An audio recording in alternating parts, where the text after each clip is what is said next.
When NDP Leader Jagmeet Singh met with Prime Minister Justin Trudeau on Thursday, Mr. Singh had a message. The NDP may not support the coming speech from the throne unless what? What does the NDP want from a minority Liberal government? And do they have any political leverage, or can Mr. Trudeau simply call their bluff? Let's find out. Joining me now is NDP Leader Jagmeet Singh. First of all, great to see you. Good to see you too. Let's start. One of your priorities clearly was universal pharmacare and dental care. You met with Mr. Trudeau. Did he make any promises on that? He didn't, but he showed an openness. And I want it to be really clear. For me and for Canadians, to make sure that their lives are better, the plan that we need to go forward with is a universal, single-payer, public pharmacare for all. That's really important. So he had said that, right? Like they'd had a plan, they'd studied it. The difference was the NDP wanted it quicker than the Liberals. Did he say, I'll up the timeline? Because clearly you guys are allied on that. Well, they haven't yet committed publicly to their own report, the Hoskins Report, which states it should be public and single payer, meaning that it should cover everyone in this country. It should be delivered by our government, and meaning that if you go and get medication in our country, you should use your health card, not your credit card. That's what we want to see happen. And he seemed open to it, but didn't commit to it yet. I'd like to see him commit to that openly. Okay. Commit is an interesting moment. If he does not commit, he said, we're going to study it, we're committed to the idea of it, which is what they've said.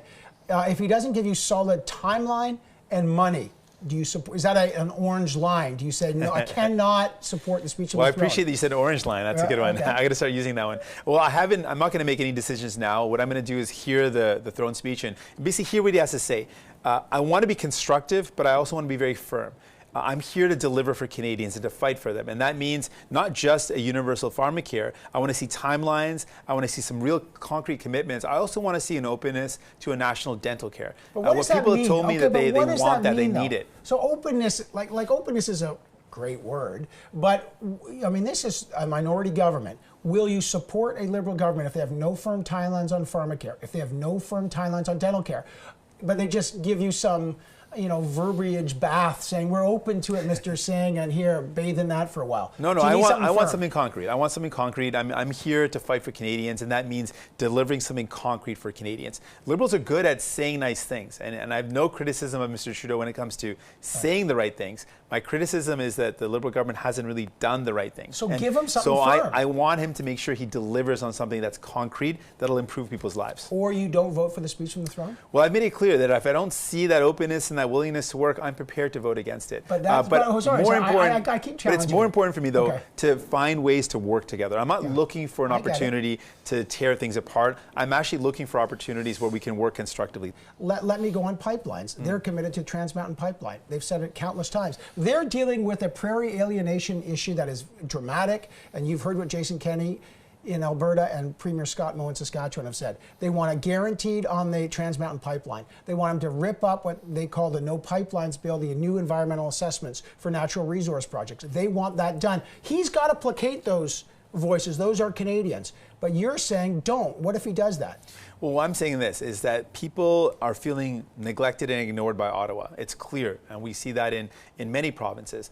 And to solve that problem, what Conservative premiers are doing is distracting from the real problem, the healthcare system, the education system, and jobs that aren't there. I want to see commitments at the federal level to help out those folks that are worried about their future. But Jason Kenney thinks guys like you would be the problem, not just Justin Trudeau, because you want to kill pipelines. You don't want the Trans Mountain Pipeline. You want more environmental assessments on those projects. They say that will kill their economy. They're looking at you as one of the chief architects of the alienation. What's your response to that? He's wrong. I mean, if you look at Alberta needs some diversification.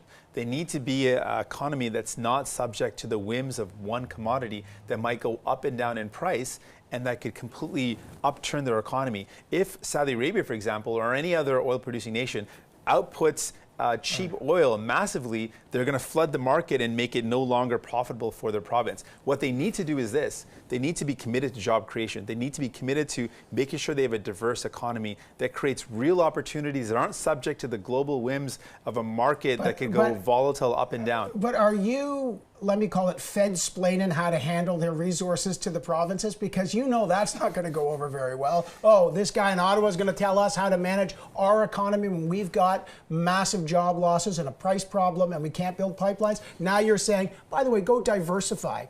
Well, I mean, they all know that that's the reality. The reality is, if you want a stable economy, it can't be based on one commodity. The workers of that province deserve a lot better. They need to see real commitments to investing in an economy that's going to be long-lasting, sustainable, where there's jobs that will be there, that are good paying, that are not subject to busts and booms. That's what economies have faced in Alberta and Saskatchewan for far too long. They need to do better. I got to ask you a bit about the balance of power, because you've made all these demands. And some people say, you got a pair of twos in your hand and you're pretending it's a royal flush, and he's just going to call your bluff. I don't need Jagmeet Singh. His party's broke. He can't go to the polls. And the Bloc Québécois has already signaled, as long as you don't tweak the nose of Quebec by sticking your jurisdiction in on the secularization bill, we'll support the Liberal government. So Trudeau looks at you, he says, I'm into some of what he says. I don't need Jagmeet Singh. I'll call your bluff on your pair of twos. What do you say to that? Well, I say Canadians need us. And what the difference is that while the Bloc might say they're not going to interfere, that's very different from saying, I'm fighting for Canadians. I'm fighting for universal pharmacare. I'm fighting for a national dental care. I'm fighting for things for Canadians. If they want to do that, they're going to need our help, because we're fighting actively to make life better. One last thing. Mr. Scheer has been asked about his personal religious views, and there's a lot of debate whether that's relevant. Does he believe being gay or homosexuality is a sin? He wouldn't give a straight answer. He said he'll protect the rights of all Canadians. You're a religious Sikh. Let me ask you the same question, if that's now fair territory to ask everything.